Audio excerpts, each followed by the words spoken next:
Kota Yogyakarta yang pertama kali terlintas ketika mendengar kata Jogja selalu tentang wisatanya yang syarat akan budaya. Kota yang dipenuhi beragam pelajar dari penjuru Indonesia, dan betapa indahnya setiap sudut dari kota yang berjuluk daerah istimewa ini. Di balik romantisme yang disuguhkan Jogja, tersimpan kengerian dunia malam yang jarang diketahui masyarakat luar, tapi sangat lumrah di telinga masyarakat Jogja. Inilah Jogja Undercover, episode Kliti.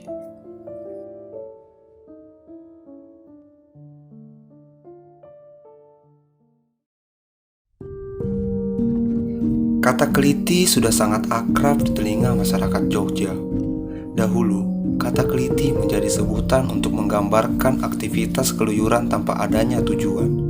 Tetapi sekarang, kata ini sangat identik dengan aksi kejahatan jalanan yang meresahkan masyarakat di kota Yogyakarta. Makna klitih, jadi itu memang berasal dari bahasa Jawa klitah klitih, yang artinya kegiatan mengisi waktu luang. Nah, kegiatan mengisi waktu luang ini ya macam-macam gitu ya, bisa baca cerpen, bisa ngisi TTS, bisa orang menjahit gitu ya, dan lain-lain. Tetapi itu positif. Bisa juga tadi misalnya dimaknai mondar-mandir ketika ngisi waktu luangnya dia keluar rumah, naik sepeda, naik motor, jalan kaki gitu. Intinya dulunya positif. Nah, tetapi ketika klitih itu diadopsi oleh remaja, itu menjadi mengalami pergeseran makna menjadi kegiatan mencari musuh. Nah, sekarang mengapa kegiatan mencari musuh? Ada kegiatan mencari musuh karena dulu sejak saya sekolah pun, saya dulu di SMA 3, itu tawuran memang sudah ada gitu ya. Nah, tetapi kemudian karena pada sekitar tahun 2008, 2009 itu mulai ada ketegasan dari pemerintah bahwa siapapun remaja yang melakukan atau terlibat tawuran, waktu itu bunyinya bukan klitih gitu ya, terlibat tawuran maka akan dikembalikan ke orang tua, baik dalam bentuk skorsing maupun dikeluarkan. Kliti sekarang berwujud kekerasan dan tindak kejahatan jalanan yang terjadi di kota Yogyakarta dan sekitarnya. Fenomena ini pada umumnya terjadi terhadap anak muda usia 14 sampai 19 tahun yang merupakan pelajar sekolah menengah pertama dan sekolah menengah atas. Motifnya juga beragam, mulai dari broken home, balas dendam, hingga yang sekedar eksistensi untuk bersenang-senang dan mendapatkan pengakuan. Dengan adanya peraturan itu menjadi banyak remaja, banyak pelajar yang tidak lagi mau tawuran. Akhirnya bagi para remaja, para pelajar yang masih ingin melampiaskan kekecewaan hidup, ingin balas dendam, iseng dan sebagainya, ini sulit nih mendapatkan musuh gitu. Akhirnya lalu mereka berusaha untuk mencari musuh dengan berkeliling sepeda motor, berkeliling kota naik sepeda motor, lalu memancing. Kalau hasil pengamatan saya biasanya ketika melihat ada sasaran pelajar dari sekolah tertentu, karena kan dulu kan ada badge gitu ya, tanda awal asal sekolah, mereka diikutin gitu. Nanti begitu di depan ada perempatan atau pertigaan, dia mukul, apakah itu dengan benda tumpul atau benda tajam, lalu dia belok gitu ya. Nah, itu yang kemudian lalu memancing, dan itu memang yang diajari, harapannya lalu direspon, lalu terjadilah aksi kelitih itu. Kronologinya itu di tanggal 9 Oktober, tepatnya di hari Sabtu. Pukulnya 4.30 ya, 3.30, sekitar 3.30 sampai jam 4-an itulah. Ramadan Trinur Wahyudi merupakan seorang pemuda asli Yogyakarta yang berusia 21 tahun. Dia menjadi salah satu korban fenomena kliti dan bersedia menceritakan pengalamannya kepada tim kami. Mungkin disclaimer dulu, kita tarik ke belakang. Saya juga bukan anggota geng. Saya tidak pernah tergabung dalam suatu geng. Saya juga nggak mempunyai musuh di kota Yogyakarta ini. Pemuda lulusan Amikom Yogyakarta ini menjadi korban keliti bersama teman-temannya ketika hendak pulang ke rumah. Di awalnya itu saya dan teman-teman 6 orang dengan mengendarai motor tiga motor makan di Burjo, tepatnya di Kamdanen Jalan Palagan itu mas. Saya terus habis makan itu terus saya pulang dari arah utara. Pas belokan itu ada banyak rombongan. Tiba-tiba mereka mengeluarkan sajam semua dengan tangan kiri, celurit, terus gear, terus golok gitu. Sejumlah sekitar 7 motor dengan berboncengan semua. Nah, kronologinya ketika dia menemui rombongan saya ini yang 3 motor tadi, mereka spontan langsung mengepung kita dengan tanpa ada negosiasi, tanpa bertanya-tanya, dengan faktor yang sengaja mereka dengan bangga memukulkan sajam itu ke badan teman-teman kita. Pemuda yang akrab dipanggil Yudi ini mengalami 2 luka bacokan benda tajam di belakang punggung kanan dan belakang pinggang kiri. Ya, jadi perlu saya sampaikan juga ya bahwa mereka itu sebetulnya memang punya peraturan, tidak boleh menyerang orang tua, tidak boleh menyerang perempuan, dan yang berboncengan itu laki perempuan ya. Laki-laki sama laki-laki biasa masih tetap diserang, laki perempuan, dan jika memang tidak ada identitas ataupun seragam bahwa dia pelajar. Tapi ketika tadi misalnya ditanyakan, loh Pak kok ada gitu yang terjadi, misalnya korban yang dia tidak ikut terlibat di geng manapun kok dia jadi korban. Nah, kemungkinannya adalah 1, dia salah sasaran. Yang kedua itu karena bukan mereka gitu, sebetulnya hanya pelakunya memang pelajar tetapi bukan mereka, sehingga lalu terjadi seperti itu gitu. Jadi kalau misalnya yang berboncengan itu adalah pelajar, apalagi ada badge-nya, itu memang sangat mungkin itu tetap diserang gitu. Tetapi mereka tidak acak masyarakat luas. Yudi hanyalah salah satu korban aksi keliti yang viral di media sosial di antara banyaknya korban dari aksi kejahatan jalanan di kota Yogyakarta ini. Tetaplah di Jogja Undercover.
Aksi keliti yang marak terjadi di kota Yogyakarta membuat masyarakat menjadi cemas untuk berkendara di malam hari, khususnya di jalan-jalanan sepi tempat para pelaku keliti beraksi.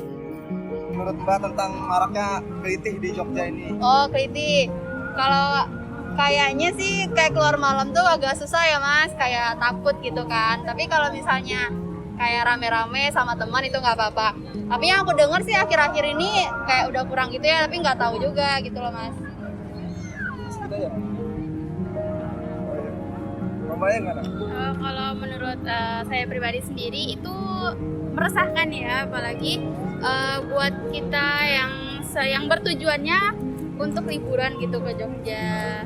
Karena kan nggak tahu juga gitu. Kelitih Jogja ini gimana sih?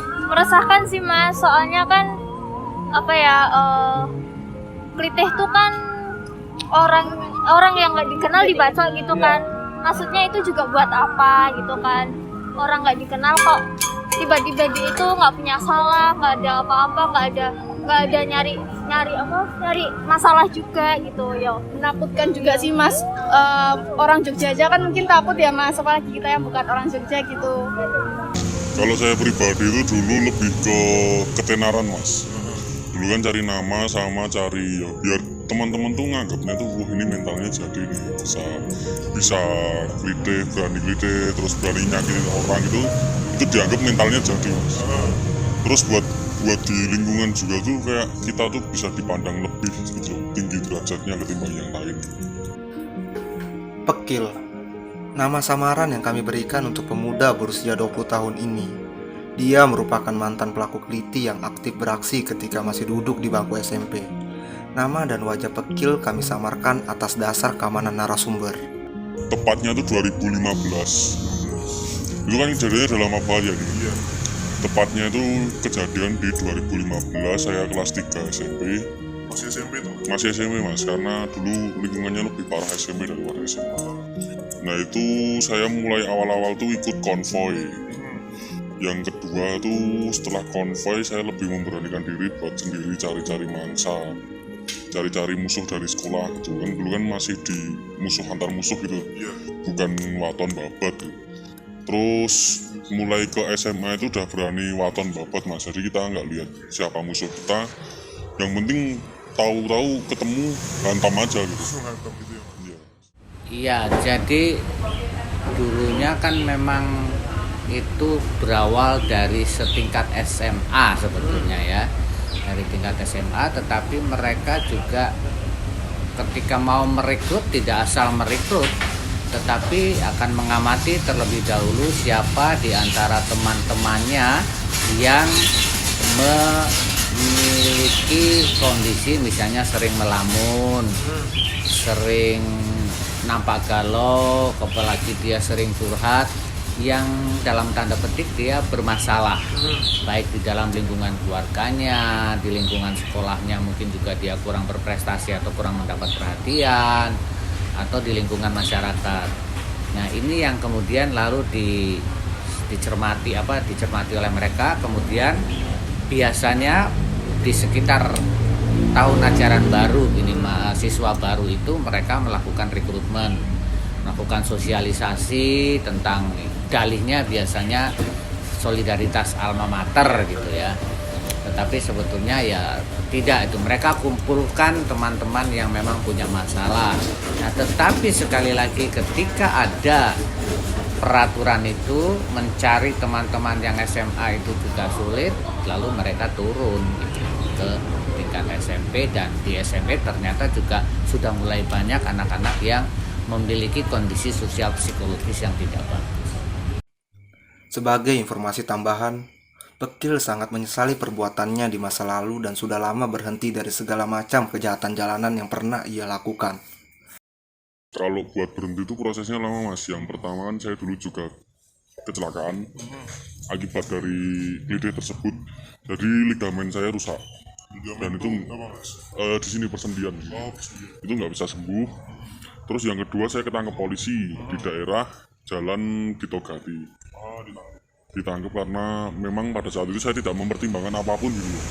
Jadi ditangkap polisi dengan alasan klite tersebut.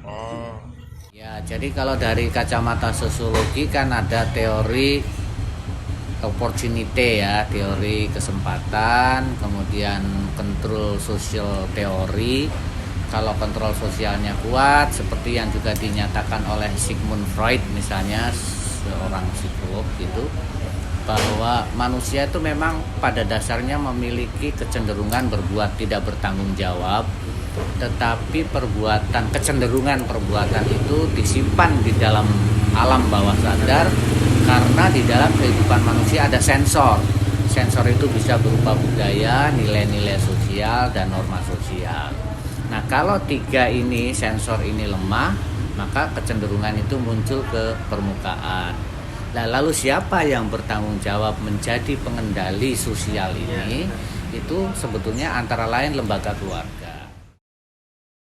Kalau sebelumnya tuh orang tua nggak ada yang tahu mas, sampai pada akhirnya saya ketangkep polisi itu, yang dimana polisinya itu juga datengin ke rumah karena yang tadi saya sebut korban yang saya lakukan di daerah utara tadi, itu kan korban lapor polisi tuh, terus dia lapor ke sekolah, dari sekolah dapat info saya dan keluarga.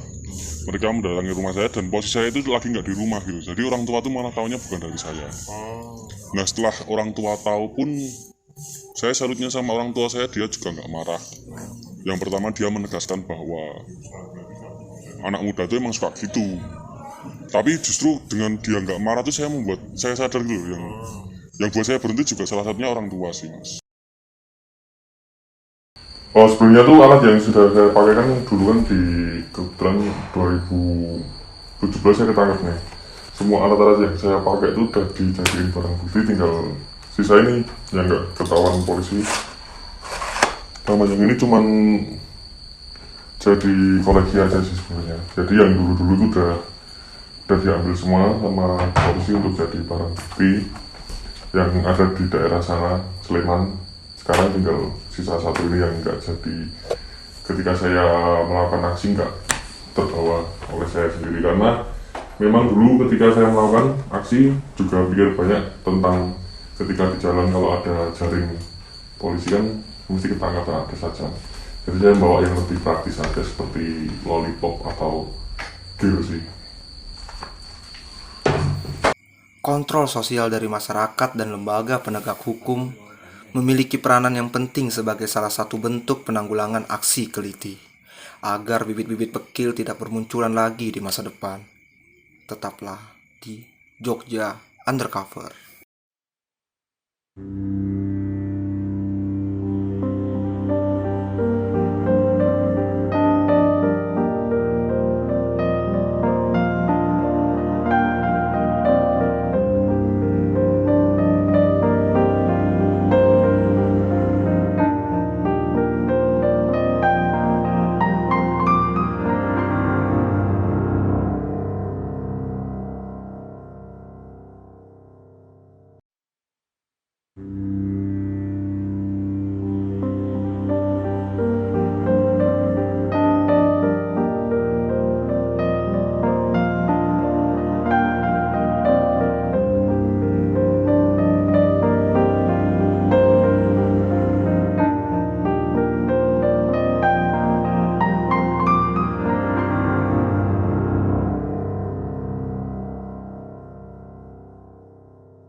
Total dari Januari 2019 hingga Januari 2020 tercatat ada 40 kasus yang dikategorikan sebagai keliti. Kapolda DIY Asep Suhendra mengatakan ada 35 kasus yang terjadi sepanjang tahun 2019 dan bertambah 5 kasus lainnya yang terjadi pada awal Januari. Kalau kita ikuti apa yang disampaikan oleh Prof. Cohen, there are 5 basic social institution present in all societies. Ada 5 lembaga sosial dasar yang ada di dalam masyarakat, hadir dalam setiap masyarakat, antara lain lembaga keluarga, lembaga pendidikan, lembaga agama, lembaga ekonomi, lembaga pemerintah, dan lembaga masyarakat itu terintegrasi melakukan kontrol gitu, maka sebetulnya itu bisa diminimalkan. Salah satu contohnya Mas, pada tahun 2008-2009 saya tergabung dalam satu kelompok para orang tua peduli pendidikan. Kami menyebutnya waktu itu Sapulidi, Persatuan Orang Tua Peduli Pendidikan. Kami mencoba mendamaikan 2 sekolahan. Kami undang kepala sekolahnya dari 2 sekolahan, ketua OSIS dari 2 sekolahan, para orang tua yang terlibat tawuran itu, dan 2 kapolsek yang membawai 2 sekolahan itu kita kumpulkan, kita beri sosialisasi, kemudian kita minta membuat pernyataan membubarkan diri. Ternyata sampai sekarang 2 sekolahan tersebut sudah tidak lagi melakukan kegiatan itu gitu. Artinya apa? Bahwa masyarakat pun perlu ikut ambil bagian. Kalau pesan saya untuk orang-orang yang belum terjerumus ke dalam kegiatan tersebut, lebih baik di awal mempertimbangkan lingkungannya dia bermain, Mas.